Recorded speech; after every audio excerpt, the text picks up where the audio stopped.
मच्छी लेने का जगह मच्छी लेके आ गया है। ये देखिए यहाँ पे सब जाल से मार के यहाँ डाला हुआ है।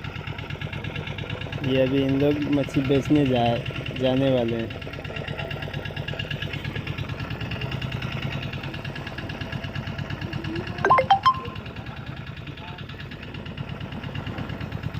मेरे लिए लेके आ गया है।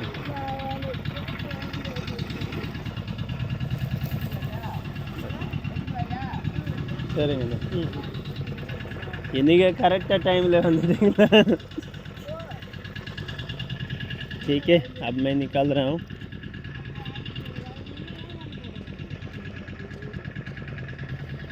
अब मुझे जाना है, टाउन जाना है।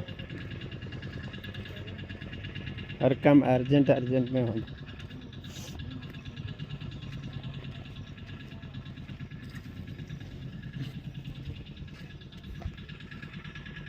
तुम लोग क्या मच्छी लेने आए हो?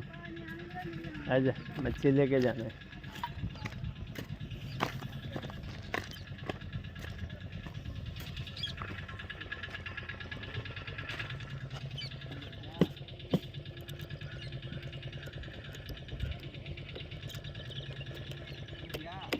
वांग्याची ಮಾಡವ मीन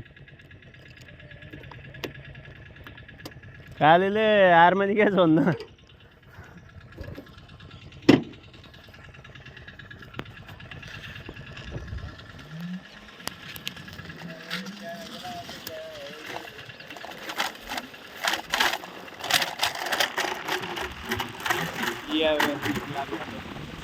क्योंकि मुझे टाउन जाना है करीबन 8 बजे। वापस आने को बोला है। 8 बजे तो नहीं हो पाएगी, करीबन 8:30-9 बज जाएगा।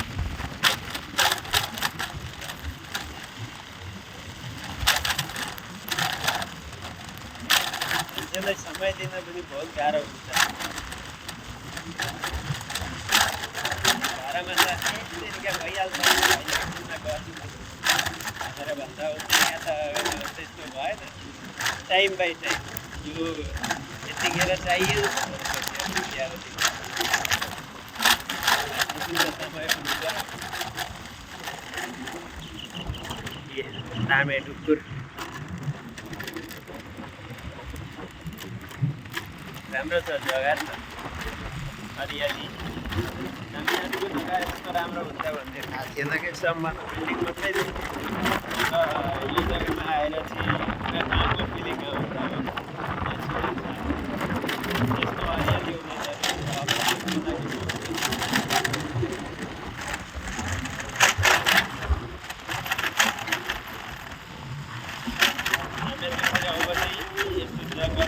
छाडेर कहिले माटीलाई छर्नेर जग्गा बनाएर त्यस्तो चाहिँ कहिल्यै नगर्नु। गाई गोरुको लागि भनेर जग्गा छोड्नै पर्छ। मेरकातिर लालच भएपछि यो समस्या जरुर आउँछ। लालच कहिले गर्नुपर्छ। लालच समयमा गर्नुपर्छ, ठाउँमा गर्नुपर्छ। लालच गरेन भने चाहिँ हुँदैन। अब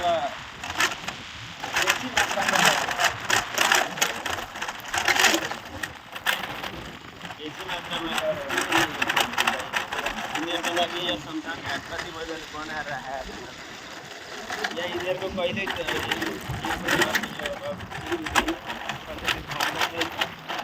एकखेप बनाएपछि यिनीहरूलाई जिन्दगीभरिलाई हुन्छ। अब यहाँका रुख दाउराको लागि काट्यो भने फेरि पलाइहाल्छ।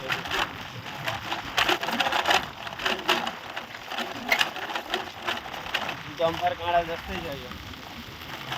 जम्फर काँडा चाहिँ होइन, तर काँडा चाहिँ त्यस्तै छ, लामा लामा।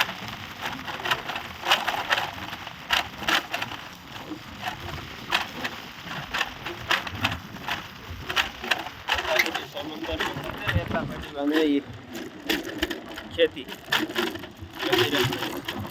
अब यहाँ यिनीहरूले तिल हाने माटीको लागि अब उखालिरहेछन् धमाधम। तिल धमाधम लगाएका छन्। तिल अब उखाल्ने बेला हुँदैछ, पाक्दैछ। जग्गा जग्गा भर्खर फलाउँदैछ।